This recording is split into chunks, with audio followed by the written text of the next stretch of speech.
Tidak ada nilainya kita hidup kalau kita tidak sadar. Istilahnya Ibnu Tufel, Hay bin yakdhon. Hay itu hidup, yakdhon itu bangun. Bangun itu maksudnya sadar. Masa kita hidup sekali saja tidak tercerahkan, tidak sadar. Ketika kita hidup dengan tidak sadar, berarti kan kita abai makna, abai nilai. Kita tidak ngerti apa dan mau kemana. Wong kita tidak sadar. Kalau sampai usia kalian ini, misalnya kalian mungkin usia 20-an ya, kalau ditanya orang, apa sih makna hidup ini bagimu? Dan kalian tidak bisa jawab, kemungkinan kemarin kalian tidak terlalu serius dengan hidupmu. Kamu tidak pernah mikir, saya pas enggak sih seperti ini? Hidup saya ini on the right track atau tidak sih? Keinginanku apa sih? Penyesalanku kemarin-kemarin yang harus diperbaiki apa sih? Ini kan namanya kalian menyadari hidup. Tapi kalau kalian tidak bisa jawab itu semua, ya berarti kalian belum aware, belum awake, belum bangun. Hidupmu mungkin seperti mesin saja, seperti robot saja. Berjalan sih, canggih sih, tapi tidak punya kesadaran.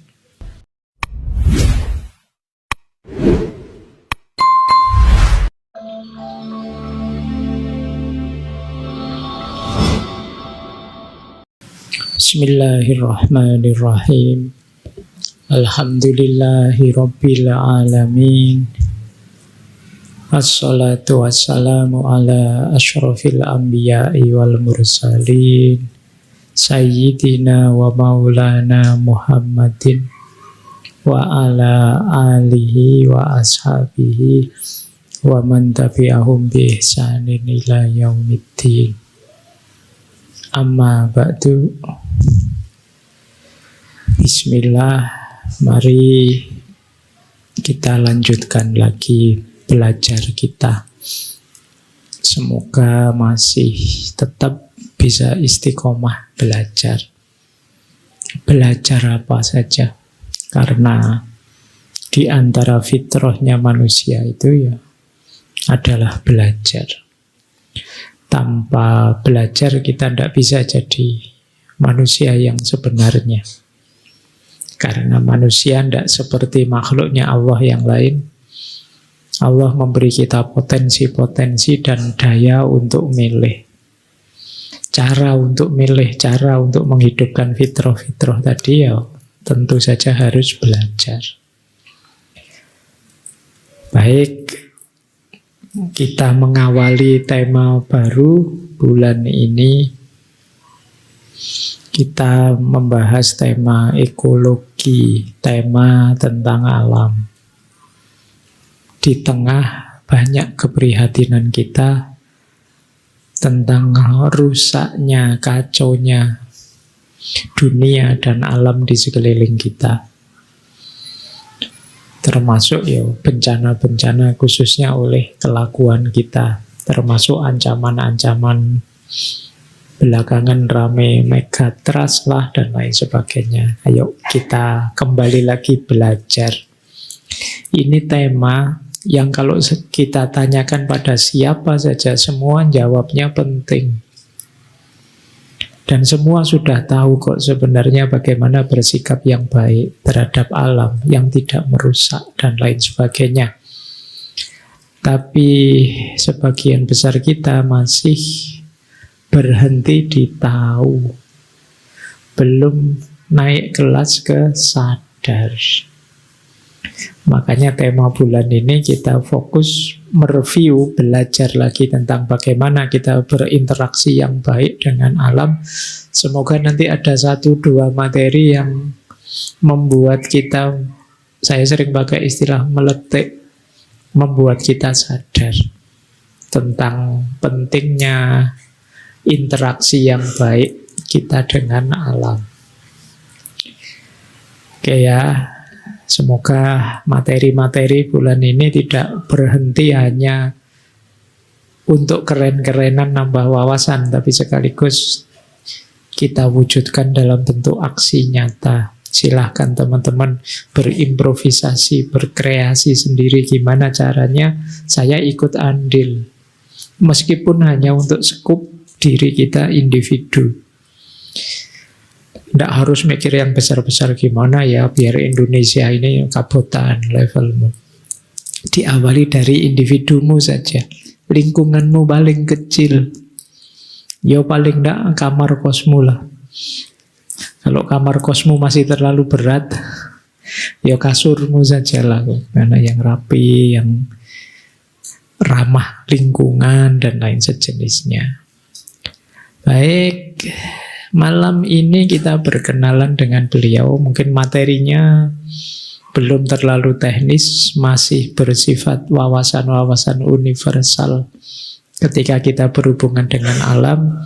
Tapi menurut saya wisdomnya tampak dari tokoh ini, yaitu beliau Henry David Thoreau. Terserahlah ya kalian bacanya apa, tulisannya ngono. Henry Davidnya kalian bisa baca. Ya, begitu masuk ke Thoreau-nya itu kadang-kadang Thoreau gitu, ndak apa-apa wis itu kayak Sigmund Freud itu kan ya ndak apa-apa. Yang penting yang dimaksud orang itu loh, kalau kamu sudah tahu ya. Baik, beliau ini mungkin kalau dalam periodisasi era filsafat mungkin masih masuk di era namanya romantisisme.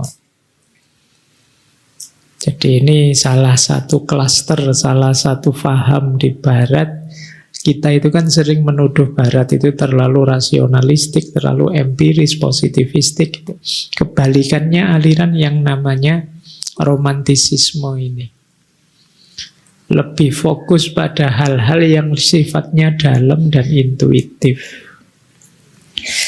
Nah, itu sekitar abad 18. Kalau Thoreau ini beliau lahir 1718 sampai 1817 sampai 1862. Beliau usianya tidak panjang, meskipun karya-karyanya banyak dikutip orang, khususnya quote-quote-nya banyak, sering dipakai. Beliau berarti usianya sekitar 44 tahun. Jadi lebih tua saya sekarang dibandingkan dia, tapi ya karyanya dia internasional. Kalau saya kan level masjid saja. Beliau mengikuti satu aliran namanya transendentalisme dengan sahabatnya namanya Ralph Waldo Emerson. Beliau ini anaknya bapaknya itu punya pabrik pensil. Tidak tahu kayak gimana ya pabrik pensil, tapi bapaknya pabrik pensil, berarti paling tidak dia orang mampu lah, menengah ke atas. Tapi dia memang punya filosofi hidup sendiri yang khas, suka menyendiri, lebih suka hidup sederhana, dan nanti konsepnya yang luar biasa tentang berhubungan dengan alam, makanya itu transcendentalisme and nature. Itu beliau memang hidup langsung di tengah semacam hutan kecil di pinggiran kota. Yang pengalaman itu kemudian ditulis di satu buku yang judulnya Walden.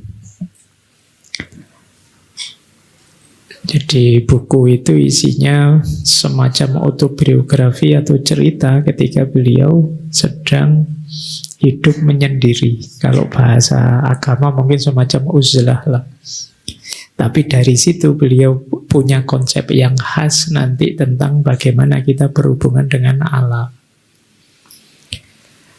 Beliau tidak menikah. Mungkin tidak sempat ya, karena sibuk mikir, sibuk merumuskan ilmu, sibuk belajar filsafat dan lain sebagainya, jadi tidak sempat menikah. Tapi bahagia versi beliau sendiri. Saya tidak tahu, mungkin nanti ada banyak quote yang cocok sama teman-teman. Hidup menyendiri, hidup sederhana, kemudian lebih cinta dengan alam daripada dengan manusia, dan seterusnya.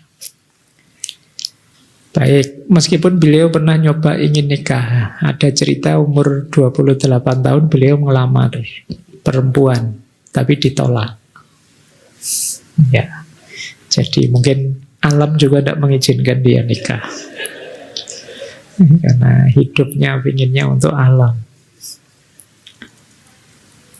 Baik, kita belajar ya tentang orang ini.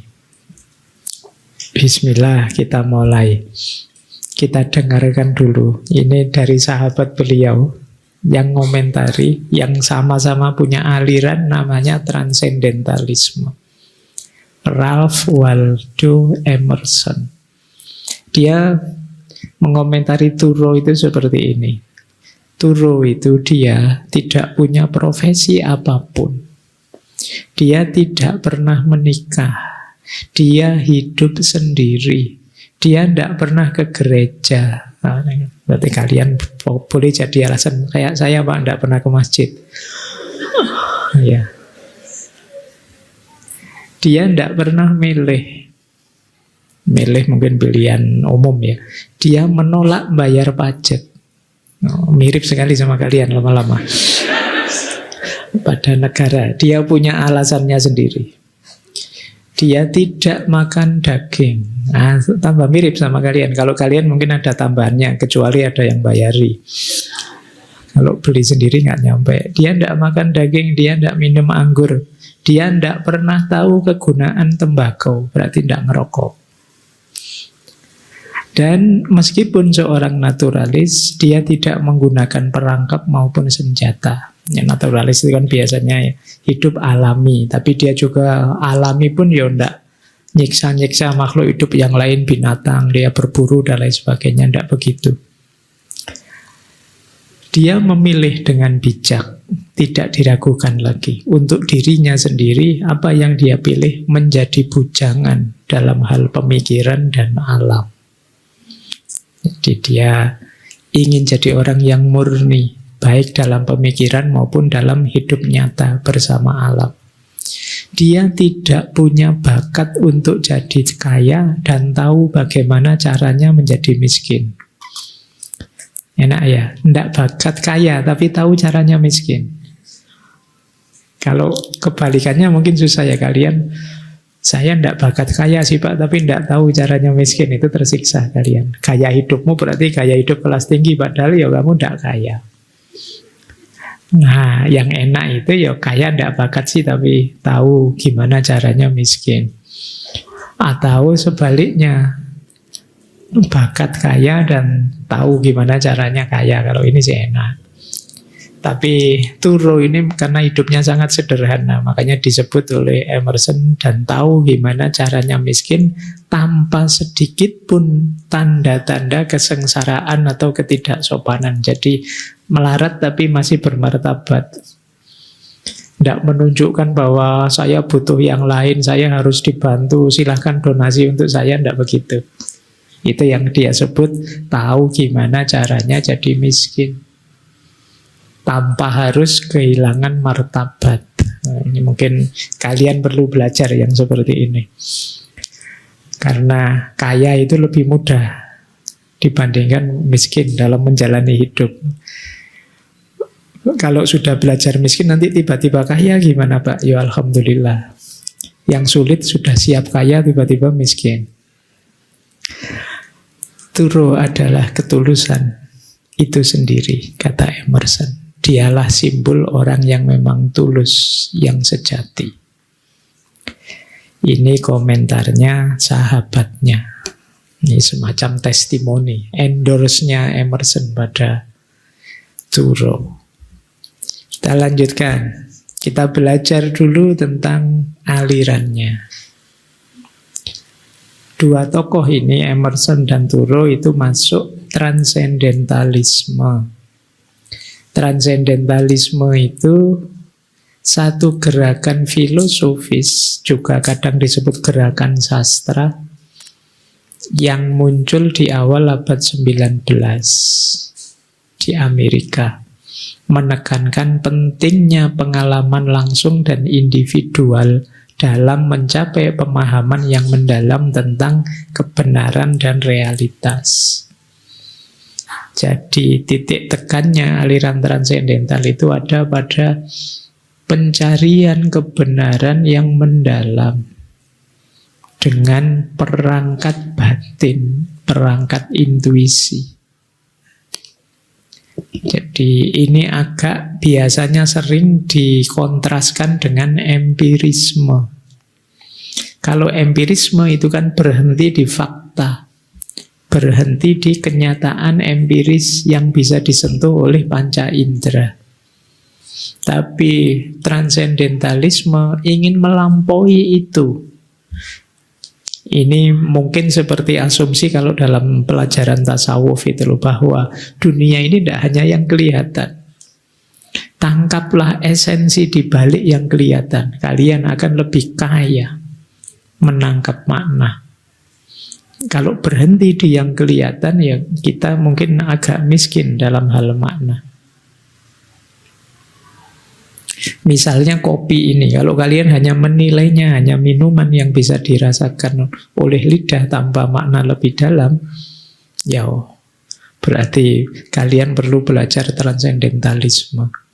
Ada banyak makna bisa kalian tarik, meskipun sekedar dari kopi yang satu gelas ini. Kita coba ya. Bismillah.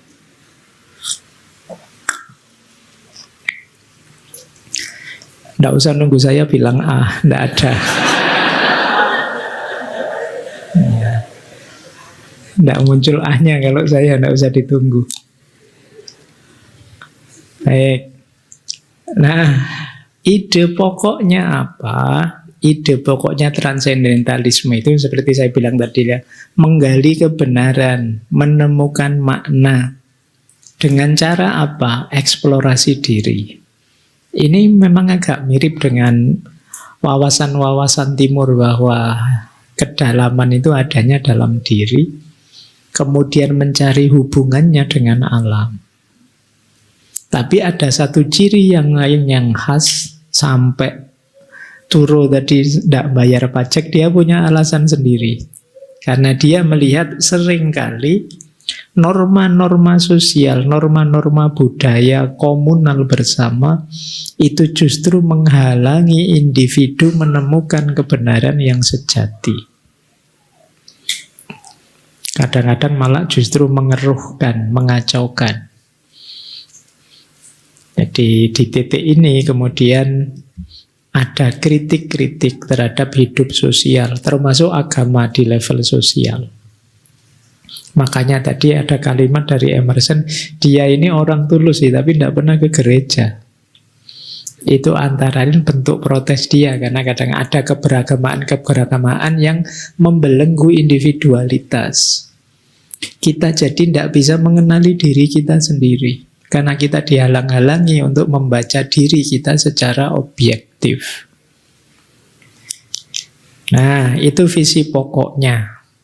Ada dua buku dari dua orang ini, yaitu Emerson dan Thoreau, yang sering sekali dikutip.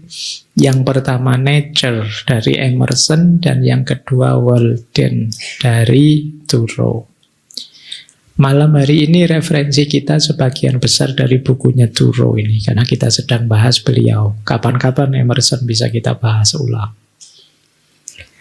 Yuk kita mulai ya. Belajar transendentalismenya Thoreau dan hubungannya apa dengan alam. Ada quotes menarik dari bukunya Thoreau. To be awake is to be alive. Ini kalau diterjemahkan lebih bebas, mungkin maksudnya hidup itu ya kesadaran. Tidak ada nilainya kita hidup kalau kita tidak sadar. Istilahnya Ibnu Tufel, Hay bin Yaqdhon. Hay itu hidup, Yaqdhon itu bangun. Bangun itu maksudnya sadar. Masa kita hidup sekali saja tidak tercerahkan, tidak sadar. Ketika kita hidup dengan tidak sadar, berarti kan kita abai makna, abai nilai. Kita tidak ngerti apa dan mau kemana. Wong kita tidak sadar. Kalau sampai usia kalian ini, misalnya kalian mungkin usia 20-an ya, kalau ditanya orang, apa sih makna hidup ini bagimu? Dan kalian tidak bisa jawab, kemungkinan kemarin kalian tidak terlalu serius dengan hidupmu. Kamu tidak pernah mikir, saya pas enggak sih seperti ini? Hidup saya ini on the right track atau tidak sih? Keinginanku apa sih? Penyesalanku kemarin-kemarin yang harus diperbaiki apa sih? Ini kan namanya kalian menyadari hidup. Tapi kalau kalian tidak bisa jawab itu semua, ya berarti kalian belum aware, belum awake, belum bangun.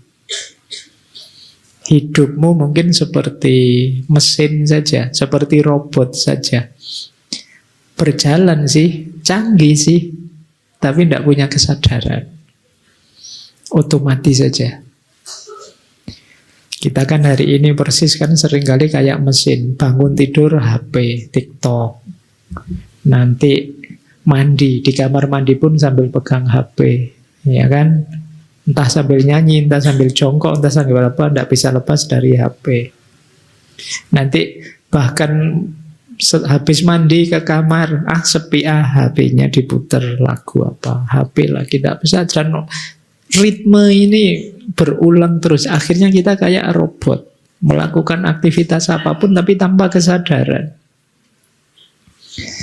Sampai kemudian kita kaget, ternyata sudah mau ujian ini ya.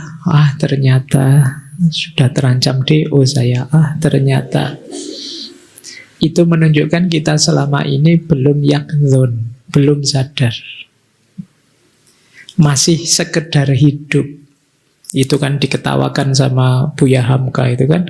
Kalau hidup sekedar hidup, ya monyet di hutan juga hidup. Itu tajam kalimatnya ya. Oke, baik, kita lanjutkan. Ini salah satu quote mungkin ya yang penting dalam transendentalisme. Yuk kita menyadari hidup kita, mengeksplor diri kita, menegakkan identitas jati diri, keinginan kita, dan seterusnya. Baik, kita mulai pelan-pelan. Transendentalismenya Thoreau yang pertama, seperti sedikit saya singgung tadi ya, berbasis pada intuisi. Jadi, intuisi sebagai sumber kebenaran. Ini mirip kalau teman-teman membandingkan seperti saya bilang tadi dalam kajian-kajian tasawuf.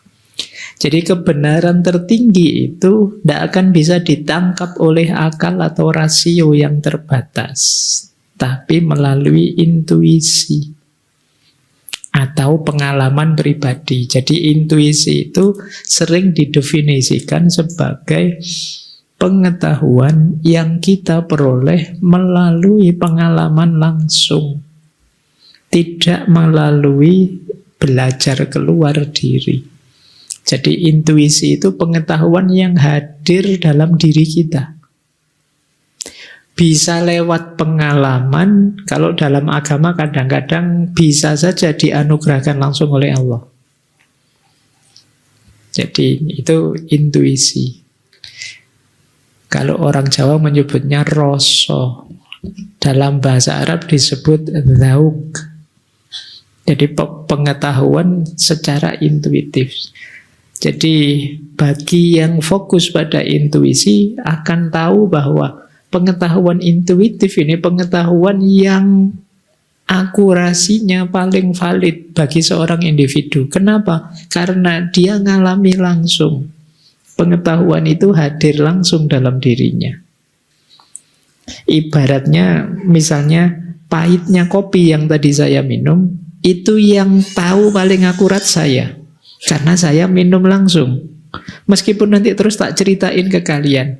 Pahitnya itu mirip-mirip kalau kalian menjilat tembok terus ditambah apa dikit cerita deskripsi, kalian membayangkan tapi tidak akan valid kalau hanya cerita. Kalau ingin tahu ya nanti kalau saya pergi kalian minum kopi saya, oh kayak gini toh pahitnya.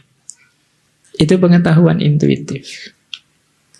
Jadi kalian berteori apapun tentang Tuhan, akan sulit bisa menangkap Tuhan itu seperti apa pasnya. Maka dalam tasawuf alami saja kedekatan kebersamaan dengan Tuhan. Kalian akan bisa menyadari seperti itulah Tuhan. Ini kalau dalam tasawuf.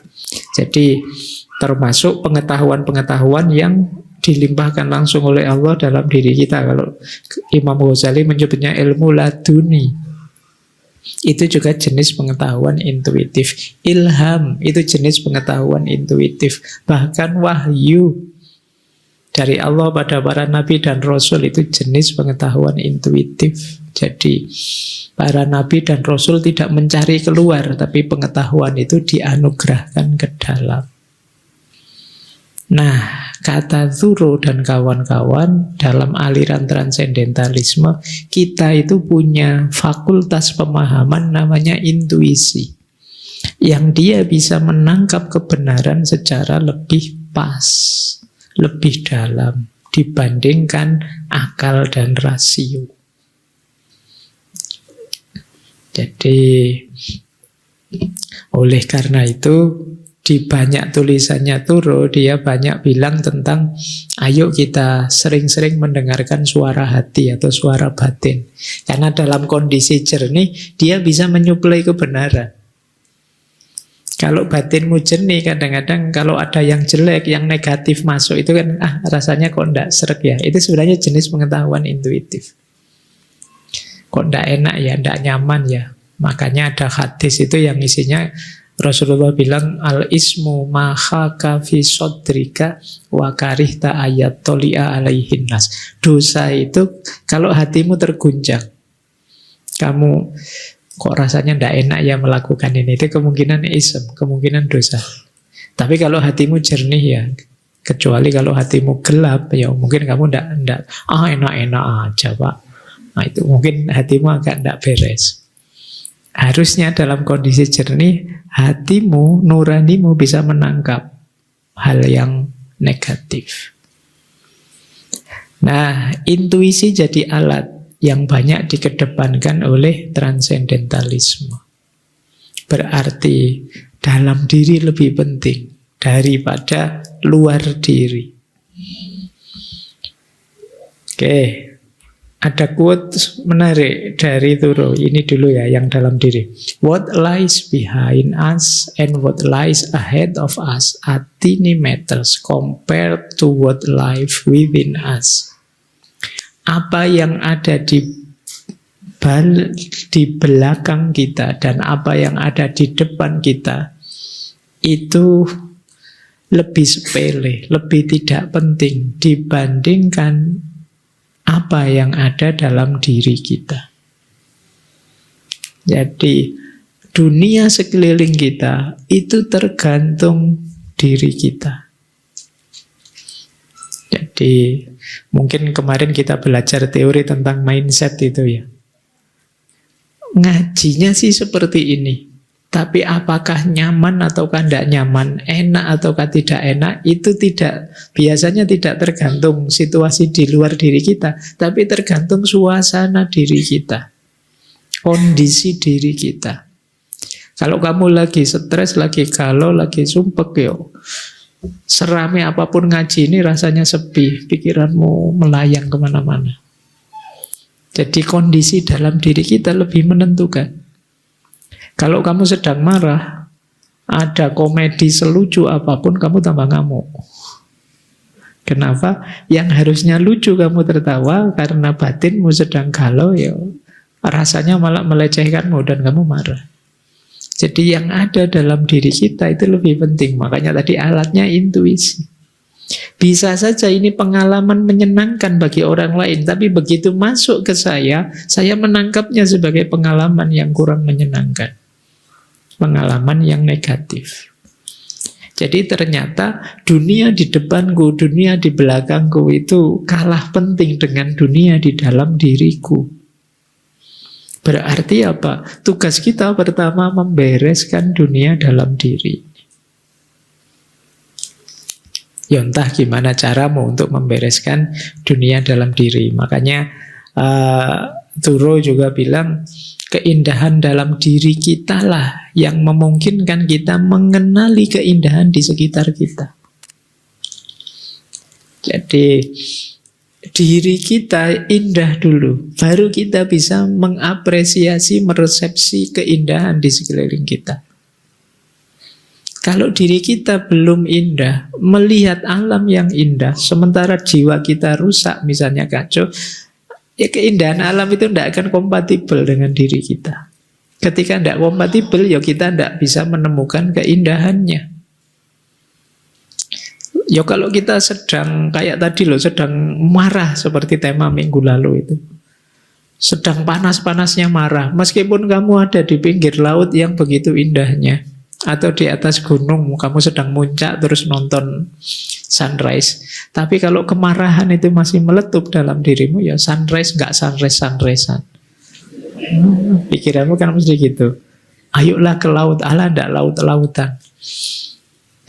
Kenapa? Jiwamu sedang tidak kompatibel dengan keindahan yang ada di luar dirimu. Jadi hanya diri yang indah yang bisa mengapresiasi keindahan. Makanya kadang-kadang kan kamu heran, Pak, orang-orang kok suka ya dengan itu, saya kok tidak? Jangan-jangan jiwamu tidak kompatibel dengan yang sedang disukai banyak orang. Jadi kuncinya tetap dalam diri kita. Baik, jadi keindahan diri kita lah yang memungkinkan kita mengenali keindahan di sekitar kita. Intuisi tadi menurut Thoreau harus kita arahkan sebagai jalan untuk menangkap kebenaran dalam hidup. Penting bagi kita untuk hidup dalam kebenaran. Ini sebenarnya di konsep semua filosof juga begitu. Teman-teman juga ngerti di banyak teori filsafat yang fokus pada kebenaran. Thoreau juga begitu. Yo intuisi, yo alat kita untuk menangkap kebenaran. Makanya dia bilang, ada quote terkenal sekali dari Thoreau, bukan cinta, uang, atau ketenaran, berikan padaku kebenaran, kata Thoreau. Kenapa? Ini sebenarnya yo masuk akal saja sih. Begitu kita memegang kebenaran, cinta akan hadir. Ketika cinta akan hadir, ayo kita akan sangat serius menjalani hidup kita. Kita akan memberikan yang terbaik untuk hidup kita. Saat kita memberikan yang terbaik untuk hidup kita, apalagi sekedar uang, pasti dia akan datang. Kalau uang sudah datang, betapa hidup kita berlimpah ruah, betapa hidup kita banyak berguna untuk orang lain, ketenaran juga pasti datang. Jadi kalau di Jakarta ada sultan ini, sultan mana, nah, kamu bisa bikin sultan daerahmu sendiri. Jadi dengan uangmu, dengan ketenaranmu, diawali dari cintamu, tapi basicnya kebenaran. Kalau kalian hanya mencari uang dan ketenaran, pasti kalian tidak akan dapat kebenaran juga cinta. Kalau kalian hanya cinta saja, tanpa peduli kebenaran, kalian akan jatuh pada falling in love, tapi tidak mampu standing for love. Kamu benar-benar jatuh sudah. Itu gunanya kebenaran. Maka kata Thoreau, beri aku cinta, bukan uang, bukan ketenaran, tapi beri aku kebenaran. Kalian mau belajar ngaji filsafat sampai edisi 400 sekian, itu kan sebenarnya hidden di baliknya, kamu ingin hidup dengan benar. Maka jangan lupa, inilah sebenarnya yang kita kejar. Mungkin nanti kalian tanya, apa sih Pak kebenaran itu? Definisinya luas, sulit, tidak karu-karuan. Jawabannya Thoreau apa? Tangkap dan rasakan dengan intuisimu. Jadi pikiranmu mungkin bisa ngeyel, Pak benar itu kan macam-macam Pak, perspektif ini, perspektif itu, bisa benar menurut saya, tidak benar menurut orang lain. Ya monggo saja, tapi kalau versinya Thoreau, tangkaplah tidak dengan akalmu, tangkaplah dengan intuisimu. Sayangnya di sekolahan tidak ada pelajaran untuk mendayagunakan intuisi ini. Di pendidikan ya alat yang paling kita pakai kan akal sama panca indera saja. Itu yang kita sebut positivisme, positivistik. Kalau untuk hal-hal yang jenis-jenis intuisi, naluri, nurani, imajinasi, itu mungkin hanya jurusan tertentu yang intensif bahas itu. Padahal ini penting untuk menangkap kebenaran yang derajatnya lebih dalam, yang kita sebut intuisi ini. Baik, kita lanjutkan. Itu tadi yang pertama. Jadi kunci pertama transendentalisme adalah intuisi. Kita lanjutkan ya. Yang kedua, ini juga unik. Jadi titik tekannya transendentalisme ada pada individualisme dan kebebasan pribadi. Jadi, kalian harus jadi manusia yang otentik versi dirimu sendiri. Bahkan nanti di pikirannya Thoreau, setiap orang itu dengan intuisinya bisa langsung mengakses kebenaran apapun, termasuk kebenaran spiritual dan kebenaran moral, tanpa harus kalian belajar keluar. Jadi sederhananya begini, dengan hati nuranimu, suara hatimu saja, kamu tahu kok mana baik, mana buruk. Itu yang dia maksud kebenaran moral tadi. Kebenaran spiritual juga begitu. Kalau hatimu jernih, pikiranmu jernih, kamu tahu kok bahwa alam semesta ini tidak sekedar yang kelihatan. Pasti ada daya, ada kekuatan di balik yang kelihatan. Jadi ini menunjukkan bahwa diri kita sebagai individu itu sebenarnya sudah powerful, sudah luar biasa untuk menemukan kebenaran. Bahkan tanpa bantuan eksternal. Tanpa harus kalian diberitahu atau diberi buku apa. Kalian tahu kok kalau bohong itu jelek. Kalian tahu kok mengkhianati orang itu jahat. Kalian tidak bisa alasan, Pak, sejak kecil tidak ada yang ngasih tahu saya, Pak, bahwa bohong itu salah. Jadi ya saya bohong terus. Ya, seandainya tidak ada yang ngasih tahu pun, harusnya hati nuranimu dan intuisimu tahu bahwa itu tidak boleh, itu tidak seharusnya. Nah, pandangan ini nanti mengarah pada namanya individualisme versi transendentalisme.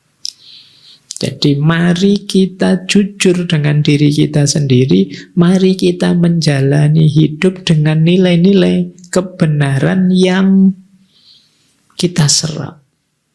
Banyak orang yang tidak berani begini. Padahal kata Thoreau, inilah kebenaran yang sejati. Menurut saya yang benar ini, dan aku akan menghidupkan kebenaran ini sesuai pemahamanku. Jarang orang berani begini. Seperti di tema Herd Instinct 2 minggu yang lalu, orang selalu ingin mengikuti yang lain. Bagaimana yang lain, ya saya ke situ. Akhirnya dia tidak otentik. Nah, transendentalisme mengajari kita untuk yuk kita jadi diri kita sendiri. Sesuai pilihan kita, sesuai keinginan kita. Itulah mengapa nanti Thoreau itu kemudian hidup menyendiri di hutan. Meskipun hanya 2 tahun. 2 tahun, 2 bulan. Jadi dia hidup di hutan tadi, ingin menyendiri, ingin merasakan hidup yang otentik, tidak banyak dipengaruhi oleh masyarakat, tidak banyak dipengaruhi norma-norma yang tidak perlu dan lain sebagainya. Dan dia memang mengalaminya langsung. Di situ pada akhirnya akan muncul pribadi yang kuat, tangguh, yang tidak gampang hanyut oleh arus zaman. Kalian kan sering tanya, apa sih Pak gunanya dulu para ulama itu uzlah itu? Antara lain apa? Menguatkan pribadi. Kok bisa Pak? Iya, karena di sana mereka bisa jadi manusia yang otentik, jadi diri mereka sendiri. Tidak harus banyak beradaptasi menyesuaikan dengan maunya masyarakat. Jadi karena masyarakat itu kadang-kadang dalam aspek tertentu menghambat pengembangan diri kita. Mau gini mbak boleh, mau gitu ndak boleh. Nah kalau kamu sedang uzlah seperti Turo ini terus hidup di hutan, dia lebih bebas, bisa mengeksplor dirinya sedalam-dalamnya. Nah, itu rahasianya kenapa para sufi, para ulama itu diantara riyadohnya adalah uzlah. Bahkan bila perlu kholwat. Ya selain mukorobah mendekat pada Allah juga melatih pribadi. Di situ dia kuat, mandiri. Bayangkan kalau hidup terus di tengah masyarakat kan, apalagi seorang alim yang dihormati, dihargai, tidak bisa. Dia bisa melatih dirinya mandiri. Yang terjadi apa? Dilayani orang. Disayang orang terus tidak boleh ini, tidak boleh itu. Bisa saja begitu. Maka ketika beliau menyendiri, jadi kuat dalam kesendirian. Ternyata kesendirian bisa menguatkan. Karena banyak orang jadi lemah ketika tergantung pada orang lain. Ketika kamu sendiri, akhirnya mandiri. Ketika kamu bisa hidup mandiri, kamu jadi kuat. Ini konsep antara lain yang mendasari pandangan transendentalisme bahwa kita harus jadi diri pribadi kita sendiri. Makanya dia punya quote yang menarik, as long as possible, live free and uncommitted. Sebisa mungkin hiduplah secara bebas tanpa komitmen.